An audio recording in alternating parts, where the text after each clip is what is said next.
Hi, I'm Kent Lund. Welcome to Collectors. I'm your host. Today I'm visiting a collector whose product began manufacture 117 years ago. Indian motorcycles, next on the Collectors. We're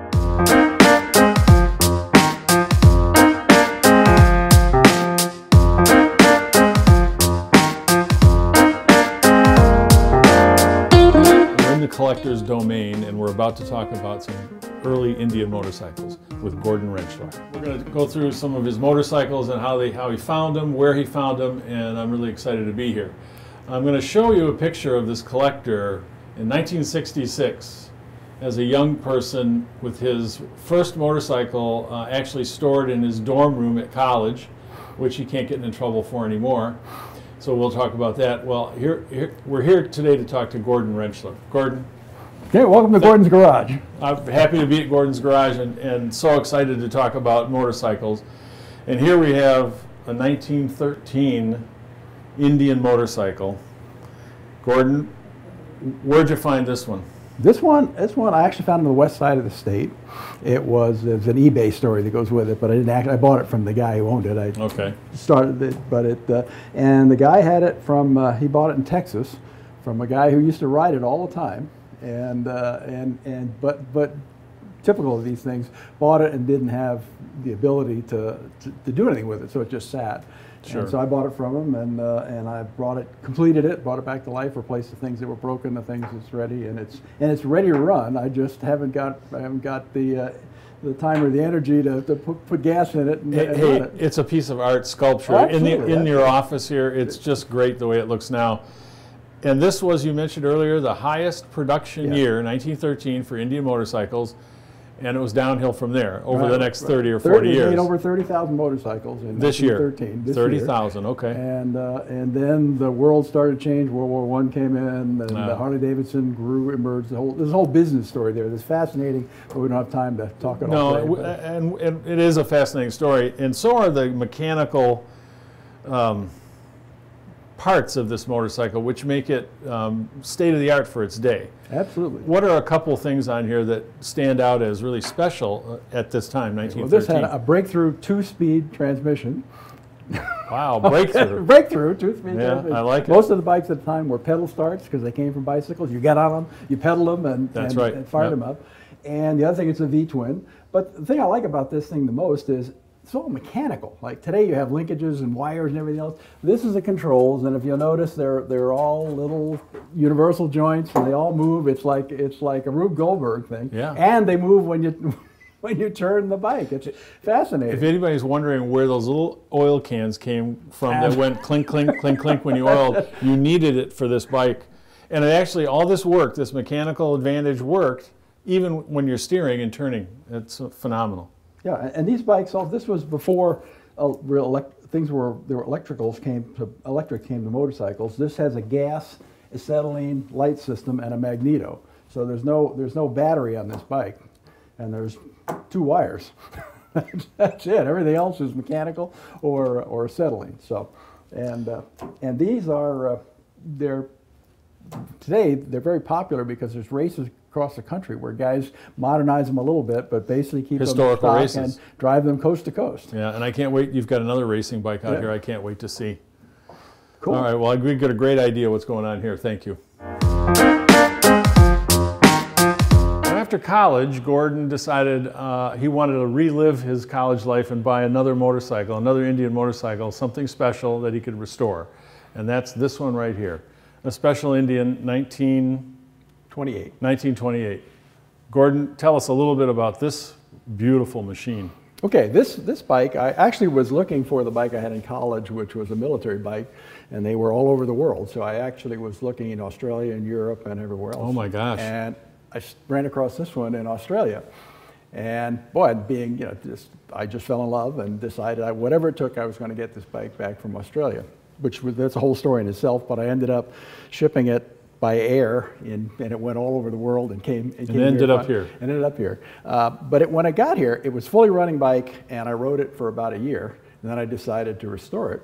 And at that point, I found out that motorcycles and machinery that's outside the country is not like it is in the U.S. where it sits in a barn. This thing had run for the entire time since They were actually 1928. using it day in and day out as Absolutely. daily transportation. So everything, all the parts that were on it looked right, but they weren't. They were made by craftsmen, but they weren't made to factory specs. Anything to keep it running and usable. So basically, after the restoration process, the only thing that's left from that original bike is the frame, the fork, the gas tank, and a few bits of the motor. Well, everything else I had to find, replace, and go forward. But it turned out to be a beautiful bike. This is Indian's kind of the piece de resistance. This was the peak of their technological bike. It was the hot bike of the period in the small bike category. It had a very low center of gravity, good handling, good performance. It was just their, like I said, their crowning achievement. Unfortunately, the business and everything else, these things, Harley-Davidson had a much better strategy and business-wise, and these things ultimately went out of production after 4 years. Right. And this is really personal transportation, usually for a man, and he just drove it himself. But, Absolutely. But just like any manufacturer trying to get more people interested in their product, they offered accessories. This is a pretty unique accessory here. Not a buddy seat, what's it called again? Tandem seat. Tandem seat, made by another company, but probably sold in the dealership, right? So you could take a friend on a ride. Okay. Yep. And the engines were small enough that you can drive with two up, but two adults on this is really, it's a little bit of a stretch. Okay. I've tried to do it, but well, the speed limit was 45 back then, probably. But the roads were pretty crummy and whatnot. Yeah. But anyway, I love this bike. It starts all the time. It's been reliable, and if I'm just going to go for a ride, just for fun, this is usually the bike I take. A nice, reliable machine. And all collectors go through this, trying to find the oddball parts, which is half the fun. Great, this is a beautiful bike. Thank you. Let's go to the next one. Let's go to the race bike. Okay. Here we have an Indian that's actually a racing motorcycle, or was a racing bike. And Gordon, this has a great story too. Right. How I acquired this is I was here working one day, the door was open, and a young lady came up in a minivan, looked in the door and said, "Are these Indians?" I said, "Yeah, they are." And she said, "My dad has one." And you hear these stories as a collector all the time, but you always run them down because you never know. You never know. Turned out that this bike, pieces of this bike, what I actually started out with, were 2 blocks from here. And the story was the guy was a machinist. He'd been working with a racer in the 50s, and they had precision machining, but not precision engineering. And they ran into a gigantic roadblock, and the project was abandoned and just sat there all these years. For years, yeah. And I ended up picking parts out of the basement, and decided I would bring it back to life. But not only did I have to bring it back to life, but I had to re-engineer all the things that were unengineered by the well-intended and highly skilled machinists, but not engineers. So I decided to build it up as a racer in tribute to what it was. And the engine is a full race, high compression, stroked, big cam, big carburetor, period correct magneto that runs. What period? This is 40s and 50s. 40s, 50s, okay. Yeah, this is a 40 Sport Scout. Well, actually, it's 3 bikes. This part's a 40 Sport Scout. This part's a 36 Junior Scout, and there's a few other parts, but they're all Indian except for the parts that I made. And what kind of a track? What would the track look like that these guys would be racing on? Typically, well, these bikes were raced both straight line like Bonneville, Salt Flats, and raced on mostly dirt tracks. Okay. And it's mostly local racing. Motorcycle racing was not big business like it is today. It was very down home. Typically, a guy would have a race bike and he would put lights on it so it would be street legal so he could drive it to the track because he didn't have a trailer to put it on. I couldn't afford a trailer. And that was his transportation to go to work every day. Absolutely, I had to go to work. So if you broke it in a race, you didn't show up on Monday. But anyway, this is a great bike. The only thing is that to start it, I really can't kickstart. I have to put a roller on it and fire it up because it's just such a beast of a motor at it. But anyway, I enjoy it, and it came out beautiful, and it represents kind of 2 different sides of collecting. One is make it like it came out of the factory, and the other was make it like it was in the day. Like the guys used them. Yeah, that's great. And this is a 2-cylinder. Now we're going to take a look at a 4-cylinder. Right. Now we're going to take a look at a really iconic Indian motorcycle, a 4-cylinder stick shift Indian. Gordon, what's the story on this one? Okay, this one is a 1930 Indian four-cylinder, and these were kind of like the Cadillacs of the Indian line. Okay. They were the most expensive. They were the smoothest running, not necessarily the fastest, but very, very reliable. They, like all the Indians, they have a stick shift and a foot clutch. This is the clutch over here, and these were primarily sold to municipalities, police in particular. This one, Okay. allegedly, can't document it, was a New York State police bike. Oh, I think it was. And in those days, police bikes, that was it. You put a sign on that said police. Some of them had a red light, and some of them had a siren, but most of them were just stock bikes, and they would paint over the Indian 4 logo and put New York State Police on it. All right. And the reason for that was, though, that they were so expensive. And by the 30s, cars there were Model A's and Chevrolets and relatively low-priced cars. $600. And these were more than a car by quite a bit. So municipalities liked them and police liked them because they started very easily and they could be driven very, very slowly. The fun about this bike is you can retard the spark and drive it around at walking speed in a meet all day long, and it's happy as a clam. So really made for the purpose it was being used for in a lot of cases. Well, it started out as kind of it was going to be the deluxe super motorcycle, and then the marketing against cars, and it was during that period there was, or I should say a little earlier, people were choosing between cars and motorcycles, but based on cost mostly, not because they wanted to be outside in the rain and whatnot. As soon as cars started coming down, the T's, the A's, motorcycles got to be very expensive. And not long after that, World War II broke out. Indian got a contract to build motorcycles for the government, and this is an example of that. Yeah. And your first motorcycle was a stripped-down version of a government-built motorcycle. Right. When I got into this in college in the 60s, there were still surplus everything around. I can remember advertisements, buy a Jeep for $50. Oh yeah, you know, all that kind buried of in stuff. Cosmoline. So but there weren't that many in this country. But I was plugged into a guy who was plugged into surplus, and he knew a guy and had that, and it didn't run. And when I bought it, it was broken. I had to rebuild the engine in my room. That picture I showed you earlier is actually after I got the engine back together and on the second story. Yes, I ended up having to ride the bike up to the second story. That's a whole. Sounds like Animal House. Yeah, right. But this one is the only one I have left. That's which you'd call a 99-point perfect restoration. Okay. It's an AMCA Senior. It's got all the little clips and lodgers. But the story about it is they didn't sell many to the U.S. because the specification was 500 cc. So Indian built a 500 cc motor. Harley just said, the heck with that, built a bigger motor, a 750 cc motor.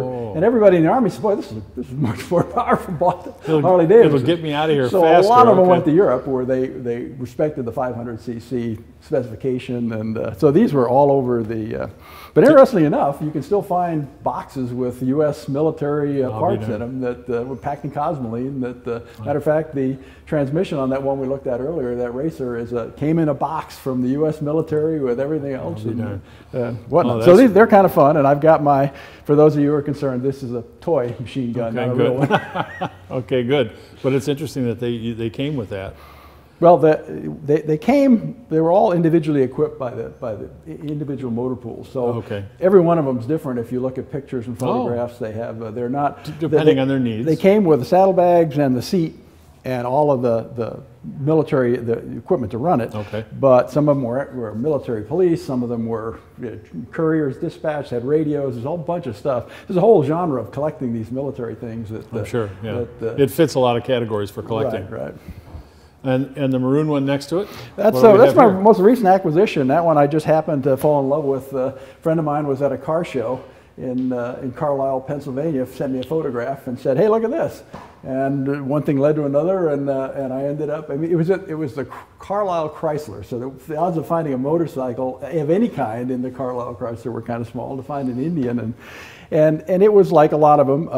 The guy who had it running, but it had a lot of things that needed a lot of love. And so I've been slowly but surely making it more accurate. And but I'm going to keep it. I've now moved to kind of, I don't like the shiny ones as much as I like the ones that look like they have a life in them. So I'm going to keep it like that. And like all collectors know, you often run into something that you're collecting at a place where you're not expecting it. Absolutely. But you're in the area where you might find it, even though you haven't heard it's there, but that's what drives the collector to find things, is be in the area where they are and locate, you know, and then you hear about it, and that's how it all happens. That's really great. Now the tan Harley Davidson is a beautiful.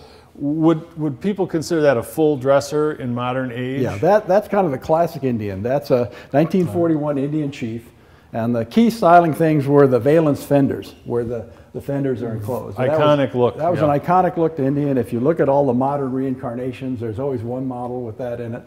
And I built this one this was built from parts. It wasn't a motorcycle. It didn't start out looking like that and then looking like this. It was literally parts. And I wanted it to have all the bells and whistles, the frill, and all the things. And now, what I noticed right off the bat, of course, the really cool Indian light on the fender, but it's got three. Are those three headlights? This is a headlight and spotlights. Spotlights. Okay. And what do you need a spotlight for? If you're on a country road in the middle of nowhere and you need more light? Well, first of all, these are 6-volt systems. So using the word light Everything's is yellow. kind of a stretch. Yes, you know? So you have this one bulb glowing here, and with spotlights you have two yellow glowing bulbs and a little white Indian head on the People can see it, but I'm not sure how that lights up the road. It's true with all of these. If you really if you're ever really seriously going to ride at night, you would put 6-volt systems in and steel beam lights and all those things. But for me, I keep them as stock as I possibly can, just because if I wanted a modern motorcycle, it's a whole lot cheaper and easier just to go buy one than it is to try and make one of these. And the leather work and the fringe really is special, and the beadwork and jewels on the leather is really something. If you look at original pictures from the 40s and 50s, doing that kind of stuff was just everywhere, especially the 50s. I mean, jewels and chrome, and you see all the hang-on lights and all that stuff. But I tried to keep it reasonably tasteful, but at least gaudy enough that you got a feeling for the period. And that one's very correct too. Actually, that Indian light is not correct. That's from a newer bike, but everybody did that. I mean, everybody in the day got rid of the little light that looked sort of like this and put one of those Indian ones. They were just, how could you not do that? Was it an accessory at the dealership or somebody else? No, they just bought one from a later bike and bolted it on. They interchange. But so all these bikes we just talked about are Indians that people bought and rode and used in various ways. The one in the end, we're going to talk about that in a minute, was a workhorse Indian that a car dealer would use. We'll get to that in a sec. This is called the dispatch tow. And what this is in the 30s, you didn't take your car into a dealership. They came and got your car and repaired it, did whatever, and then brought it back to you.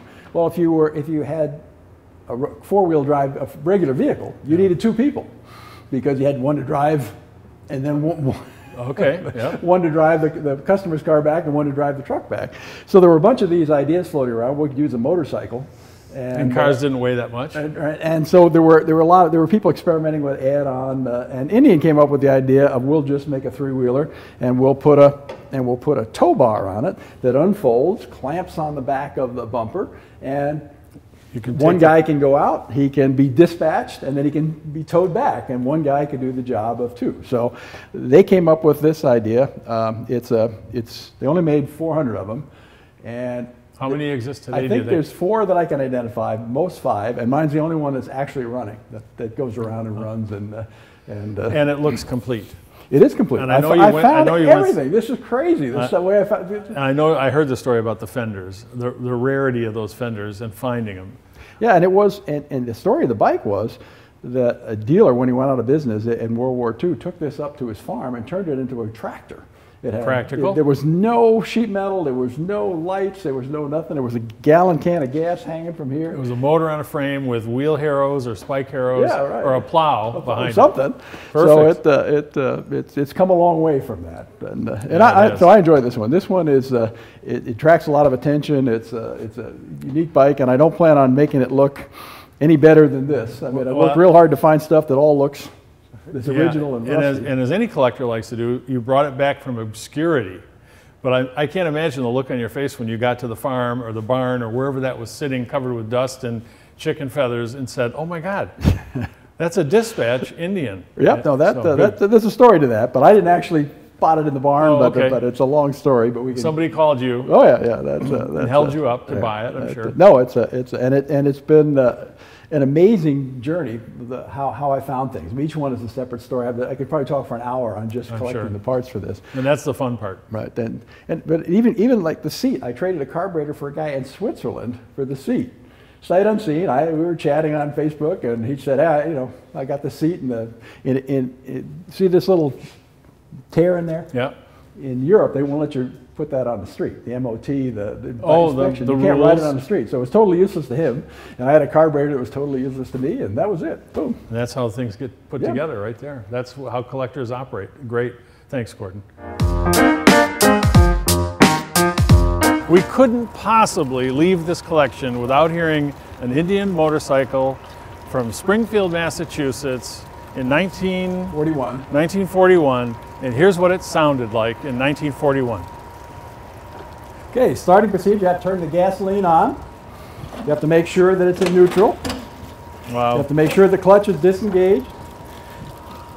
You give it one choke kick.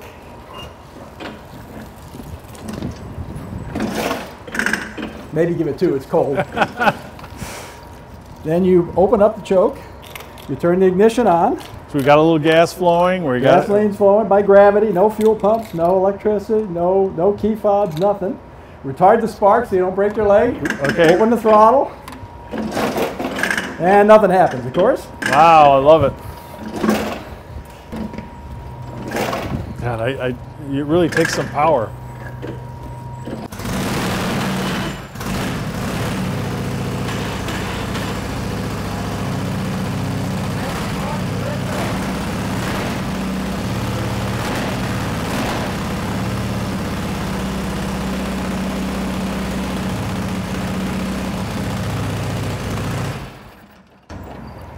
Oh my God.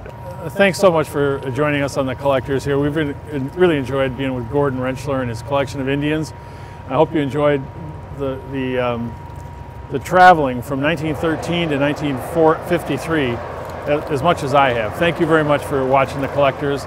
If you have any questions about this show or any questions for Gordon, you can contact me at vctv, thecollectors@gmail.com. Thanks.